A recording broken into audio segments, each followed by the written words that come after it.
사도행전 28장 1절로 10절 말씀 봉독합니다. 우리가 구조된 후에 앉아 그 섬은 멜리데라 하더라. 비가 오고 날이 참에 원주민들이 우리에게 특별한 동정을 하여 불을 피워 우리를 다 영접하더라. 바울이 나무 한 묶음을 거두어 불에 넣으니 뜨거움으로 말미암아 독사가 나와 그 손을 물고 있는지라. 원주민들이 이 짐승이 그 손에 매달려 있음을 보고 서로 말하되 진실로 이 사람은 살인한 자로다. 바다에서는 구조를 받았으나 공의가 그를 살지 못하게 함이로다 하더니 바울이 그 짐승을 불에 떨어버리매 조금도 상함이 없더라. 그들은 그가 붙든지 혹은 갑자기 쓰러져 죽을 줄로 기다렸다가 오래 기다려도 그에게 아무 이상이 없음을 보고 돌이켜 생각하여 말하되 그를 신이라 하더라. 이 섬에서 가장 높은 사람 보블리오라 하는 이가 그 근처에 토지가 있는지라. 그가 우리를 영접하여 사흘이나 친절히 머물게 하더니 보블리오의 부친이 열병과 이질에 걸려 누워있거늘 바울이 들어가 기도하고 그에게 안수하여 낫게 하며 이러므로 섬 가운데 다른 병든 사람들이 와서 고침을 받고 후한 애로 우리를 대접하고 떠날 때에 우리 쓸 것을 배에 실었더라. 아멘. 복음은 매이지 않는다. 이제 사도행전도 마지막 장까지 왔습니다. 복음 전도를 할 때 가장 어려운 점이 저에게는 이렇게 귀가 전혀 들리지 않는 사람, 그런 사람에게 복음 전하는 게 참 힘들었습니다. 어떻게 할 방법을 찾지를 못했습니다. 글을 모르는 어린아이도 이렇게 전도를 하면 받아들이고 예수님을 영접하고 이렇게 울면서 이렇게 복음을 받아들이는 모습을 보았습니다. 그런데 이렇게 전혀 귀가 들리지 않는 이제 어르신들 이렇게 복음을 전하려고 시도를 해봤지만 참 어려웠습니다. 힘들었습니다. 말이 통하지 않는 그러한 사람에게 어떻게 복음을 전할 수 있을까요? 우리가 초대교회 때도 그렇고 우리나라의 초창기에도 그렇고 요즘도 선교지에 가면 말이 통하지 않고 이렇게 할 때에도 참으로 이렇게 이적들이 많이 일어나는 것을 볼 수 있어요. 우리가 처음 믿는 사람들에게도 보면 이적들이 참 많이 일어납니다. 그 이적을 보고 하나님이 누구신가? 하나님을 믿어야 되겠다. 그러한 많은 이렇게 마음을 열고 복음을 받아들이는 것을 볼 수 있습니다. 오늘 이렇게 유라굴로라고 하는 이 태풍을 피해서 14일 만에 이렇게 섬에, 멜리데라고 하는 섬에 이렇게 올라가 구조된 이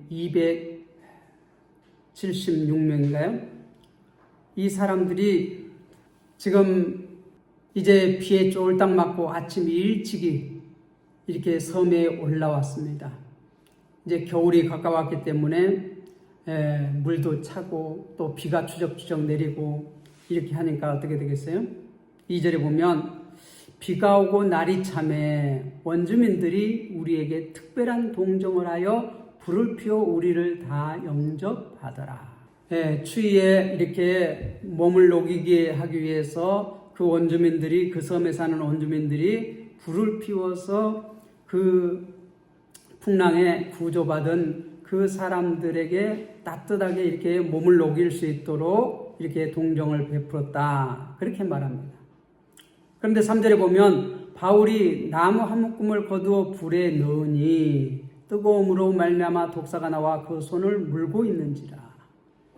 바울이 이렇게 불을 더 계속 피우기 위해서 나무를 한 묶음 가져와서 이렇게 불에다 넣었더니 그 안에 이 독사가 있었던가 봐요.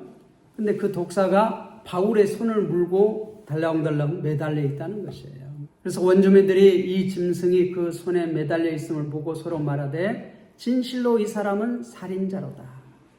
바다에서는 구조를 받았으나 공의가 그를 살지 못하게 함이로다 하더니, 예, 이 풍랑으로 기적적으로 이렇게 살아나서 그렇지만 공의가 이 사람을 어떻게 다시 이렇게 그를 살지 못하게 한다, 이렇게 말을 합니다. 그때 바울은 그 짐승을 불에 떨어버림에 조금도 상함이 없더라. 조금도 상함이 없더라. 우리 주님께서는 이 복음을 전할 때 무슨 독을 마실지라도 해함을 받지 않는다, 그렇게 복음서에 말하고 있습니다. 그런데 지금 바울이 독사에 물려 있는데, 독사 물리면 어떻게 하죠? 뱀에 물리면 굉장히 따갑습니다. 그리고 이 독 있는 뱀에 물리면 그 즉시로 어떻게 따가울 뿐만 아니라 거기에서부터 마비 현상이 일어났고 이렇게 붓기 시작합니다. 그런데 그 뱀을 이렇게 불에 떨어버렸다는 것이에요. 그런데 조금도 상함이 없다, 그렇게 말합니다. 그런데 그 원주민들이 그들은 그가 붙든지 혹은 갑자기 쓰러져 죽을 줄로 기다렸다가 오래 기다려도 그에게 아무 이상이 없음을 보고 돌이켜 생각하여 말하되 그를 신이라 하더라. 사람은 독사에 물리면 차이는 있지만 부어오르고 어떻게 돼요? 죽어야 되는데 이 사람은 죽지도 않는 거야. 가만히 사람들이 숨을 죽이고 지켜보고 있는데 아무 일도 일어나지 않는 거예요. 그런데 금방 이제 사람들이 생각이 변했습니다. 이 사람은 보통 사람이 아니고 신이다, 이렇게 말합니다. 그런데 이 바울은 신이 아니고 우리와 똑같은 사람이지만 하나님께서 뭐라고 말씀하셨죠? 너는 반드시 가이사 앞에 서야 하고 또 그 배에 있는 모든 사람도 한 사람도 해안을 없을 것이다. 그래서 그 태풍 14일 동안의 태풍 가운데서도 해도 안 보이고 별도 볼 수 없는 그러한 광풍 가운데에서도 다 배도 파손되고 모든 물건도 다 이렇게 손해를 봤지만 생명에는 하나도 해함이 없이 한 명도 이렇게 죽은 사람 없이 다 구원을 받았어요.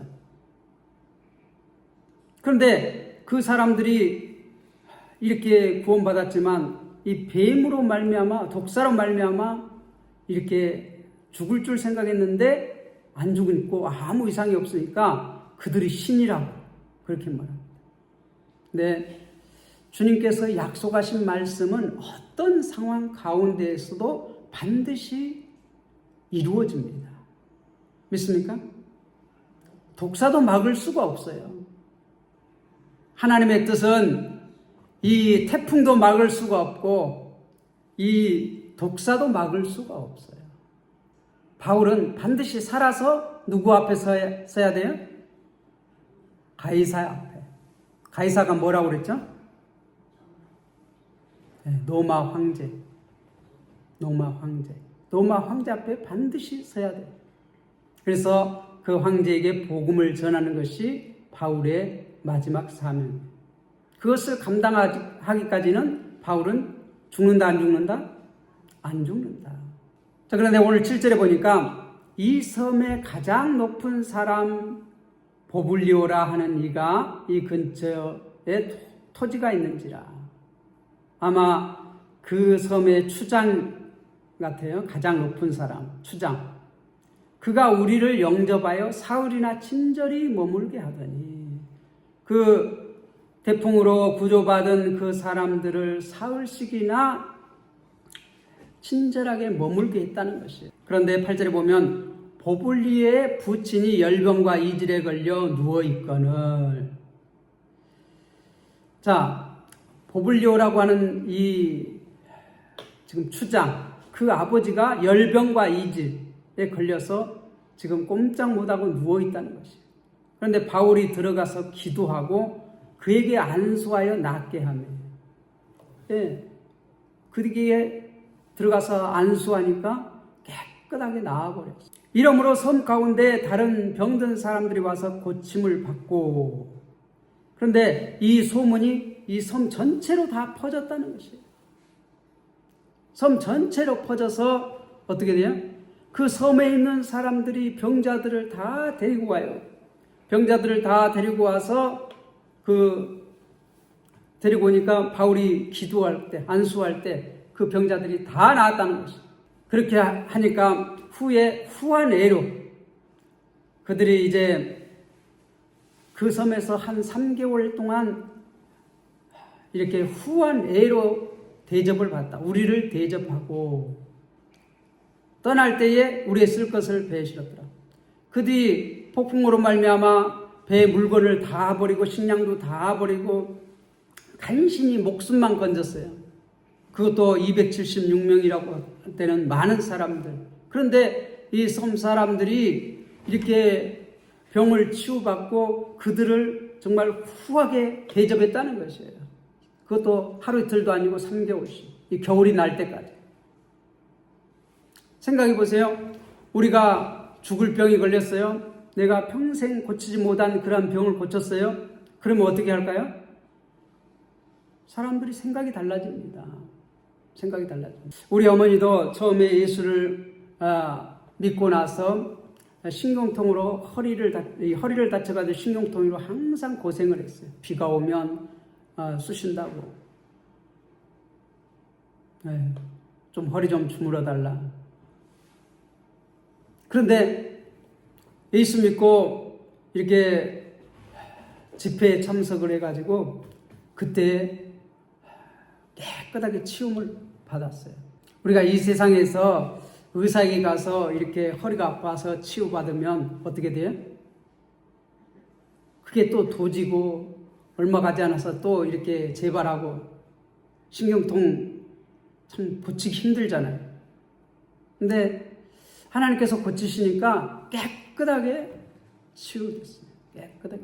그리고 병만 치유되는 것이 아니라 신의 은사를 그때 또 주셨어요. 그래서 예수를 알지 못하는 사람들, 아픈 사람이 있다고 하면 가서 기도해주면 낫고, 기도해서 낫고 나면 어떻게 돼요? 사람들이 이렇게 보상을 하려고 그래요. 막 돈을 갖고 와서 아이고 감사하다고. 근데 어머니는 그거 돈을 받지 않아. 그리고 어떻게? 감사연금은 교회 가서 하나님 앞에 하라고. 이거 하나님이 고쳐준 거라고. 내가 고쳐준 게 아니라고.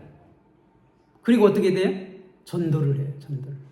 예수를 믿고 이제 살아야 된다.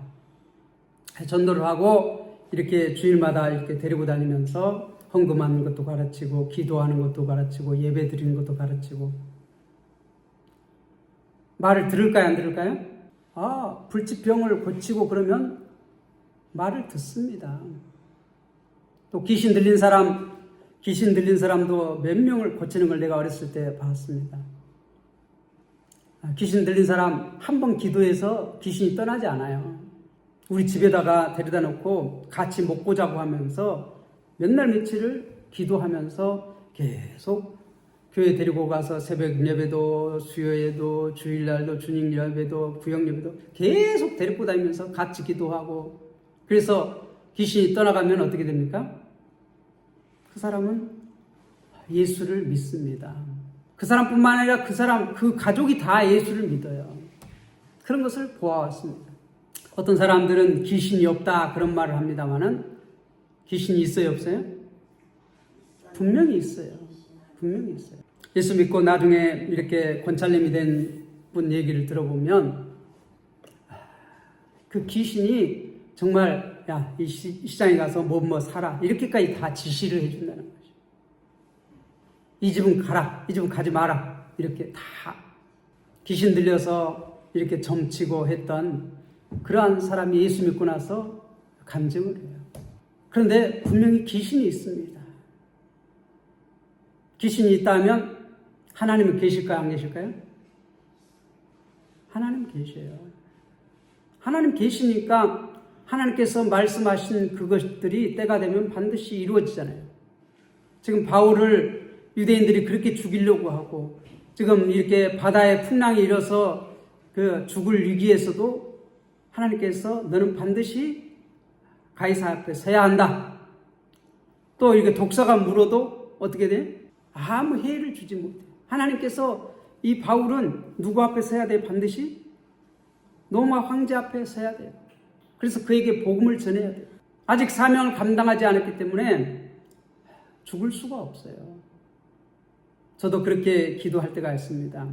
이 아파서 이게 곧 죽으려고 하시는 분들은 이렇게 기도할 때 아직 사명이 남았다면 주님 살려주십시오. 우리 권호준 집사님도 거의 중환자실에서 거의 죽게 되었을 때 제가 그렇게 기도했습니다. 아직 사명이 남았다면 주님 살려주십시오. 이 코로나 때 죽으면 안 되지 않습니까? 코로나 초창기 때 어떻게 돼요? 면허도 안 되고 가족들도 못 만나고 중환자실에 있으면 우리 집사님 아직 사명이 남았기 때문에 그때 안 데려간 줄 믿습니다. 예.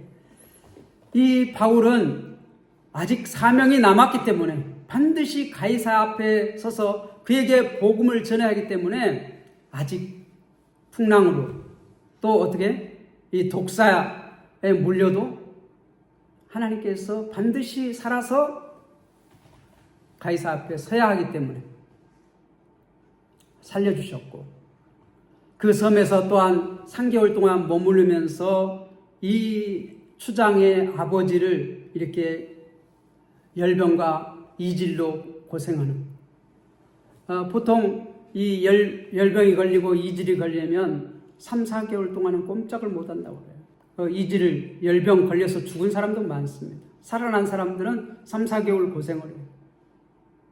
죽은 사람도 많고 지금 시대에도 어떻게 죽은 사람이 많습니다. 근데 기도하자마자 깨끗이 나와요. 저도 여러 번 경험을 했습니다. 아프면 어머니 어렸을 때 기도해 주세요. 그러면 손을 놓고 기도하면 거기서부터 시원해져요. 그런 경험을 참 많이 했습니다. 그런 경험을 해도 믿음이 없을 때는 어떻게 돼요? 에이, 났을 때 됐으니까 낫겠지. 그렇게 생각을 합니다. 근데 또 아프면 어떻게 하죠? 또 기도해 주세요. 근데 기도하면 손은 거기서부터 시원해져요. 어떤 사람은 뜨거워진다고 합니다. 근데 우리 어머님은 손을 얹고 이렇게 기도하면 거기서부터 시원해져요. 그런데 조금 있다 낫는 것이 아니라 그때로부터 나았어요. 그때부터 나았어요. 하나님께서 치유했다는 것을 느낄 수 있도록, 알 수 있도록. 바울이 이 열병으로 또한 이질로 그 꼼짝 못하는 그 추장의 아버지를 기도하고 안수하니까 깨끗하게 나왔다는 것이죠. 깨끗하게 나왔다는 것이죠.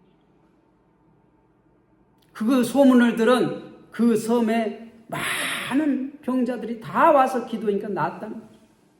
그래서 그들이 이제 고침을 받고 나서 이 바울과 그 모든 일행들에게 후한 애로 대접했다는 것이죠. 대접했다는 거죠. 여기서 뭐 예수를 믿었다 이런 말은 없지만 이들이 예수를 믿을까요? 안 믿을까요? 예. 그가 믿는 하나님 어떤 하나님이길래 이런 병을 다 고치냐. 내가 평생 고생했는데 이런 병을 어떻게 고치냐. 이건 사람으로 할 수 없다. 하나님을 믿습니다. 많은 사람들이 병 고치고 나서 귀신이 이렇게 치유받고 나서 예수 믿는 모습들을 많이 봅니다. 우리의 초창기 역사도 보면 우리나라의 초창기 역사도 보면 이러한 이적들이 많이 일어났어요. 초대교회도 많이 일어났고 이 바울이 교회를 복음을 전해서 이렇게 교회를 세우는데 초창기 그러한 가는 곳마다 어떻게 이적들이 일어나잖아요. 지금도 이 선교사님들이 선교지에 가서 이렇게 기도할 때 놀라운 역사들이 일어나요. 이적들이 일어나요. 그런데 더 우리가 지금 내가 이적이 안 일어난다고 해도 믿음으로 하나님 말씀을 믿고 순종하면 그 말씀이 어떻게 내 삶 가운데 역사하는 것을 내가 느낄 수 있습니다. 알 수 있습니다. 그래서 하나님의 말씀은 살았고 운동력이 있어 어떤 날쌘 검보다 더 예리해요. 우리의 홍과 골수를 찔러 쪼개고도 남는다. 그렇게 말씀해 히브리서에. 믿습니까? 그리고 그 3개월 동안 후한애로 섬길 뿐만 아니라 이제 해동하고 봄이 되어 배에 실어줬다는 것이죠. 왜 그럴까요? 왜 그 많은 사람들의 피로를 다 실어줬을까요? 그만큼 이 섬 사람들이 그 많은 병 고침으로 말미암아 너무너무 감사해요. 너무너무 감사해요. 그래서 바울뿐만 아니라 바울과 함께 있는 몇 사람뿐만 아니라 그 모든 사람들을 다 섬기는 그러한 놀라운 감동을 받았어요. 감명을 받았어요. 은혜를 받았어요. 그래서 그들을 3개월 동안 섬기고 또한 떠날 때에도 쓸 것을 후히 그냥 했다는 것이에요. 우리가 은혜를 받으면 지금도 마찬가지입니다. 깍쟁이 같은 사람들도 우리가 은혜를 받으면 어떻게 돼요? 마음이 넓어집니다. 왜 그럴까요? 하나님이 마음이 넓으신 분이기 때문에 그 은혜를 받은 사람은 마음이 넓어질 수밖에 없어요. 하나님의 성품을 닮아갑니다. 하나님의 성품을 닮아갑니다. 그리고 어떻게 전혀 말이 통하지 않을 때에도 내가 오늘 이 말씀을 보면서 깨달았어요. 이제 그런 사람들을 위해서 내가 손을 얹고 기도를 해야 되겠구나. 기도를 해야 되겠구나. 귀가 안 들린다고 포기하는 것이 아니라 말을 못 알아듣는다고 포기하는 것이 아니라 그런 사람들을 위해서 주님의 이름으로 기도해야 되겠구나 하는 사실을 깨달았습니다. 이런 분들에게도 주님 역사하심을 보여주자. 나는 힘이 없고 나는 능력이 없지만 나와 함께 하신 주님은 어떻게? 그런 사람에게도 하나님의 백성 될 수 있는 길을 여시는 방법이 있다. 믿습니까? 믿습니다. 기도하겠습니다.